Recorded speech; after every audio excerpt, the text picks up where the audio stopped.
వరంగల్ దగ్గర చిన్న గ్రామం నుంచి బిట్స్ దాకా వెళ్ళారు మీరు. ఒక కల్చర్ షాక్ తగులుంటుంది. బికాజ్ దేశవ్యాప్తంగా ఉన్న పిల్లలందరూ వచ్చి అక్కడ అదే కోర్స్ చేస్తున్నారు. డిఫరెంట్ స్టార్ట్ ఆఫ్ సొసైటీ, కొంత డబ్బు ఉన్న వాళ్ళు ఉంటారు, డబ్బు లేని వాళ్ళు ఉంటారు, వేరే వేరే భాషల నుంచి వచ్చిన వాళ్ళు ఉంటారు, వేరే వేరే కల్చర్స్ నుంచి వచ్చిన వాళ్ళు ఉంటారు. మీకు అట్మాస్ఫియర్లో నచ్చినది ఏంటి? ఆ టైంలో నచ్చనిది ఏమన్నా కూడా ఉండిందా? మనకు నచ్చింది మనం చేయడం, అదే నాకు బాగా నచ్చింది బిట్స్లో. అక్కడ ఏంటంటే అటెండెన్స్ నాట్ కంపల్సరీ. మనకి ఎగ్జామ్ ఉంటే ఎగ్జామ్ రాయకుండా కూడా మేకప్ పెట్టుకోవచ్చు. మేకప్ పెట్టుకుంటే మళ్ళీ ఎగ్జామ్ రాయొచ్చు. ఆ ఎగ్జామ్ కూడా మనకు రాయాలనిపించకపోతే మళ్ళీ మేకప్ పెట్టవచ్చు. మేకప్ కూడా ఉంటుంది. When there is such a kind of freedom, you discover your passion.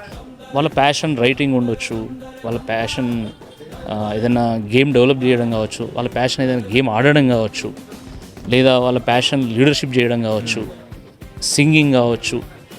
దాన్ని డిస్కవర్ చేసుకొని బిట్స్లో ఏంటంటే దాన్ని మేము పర్సీవ్ చేస్తాం.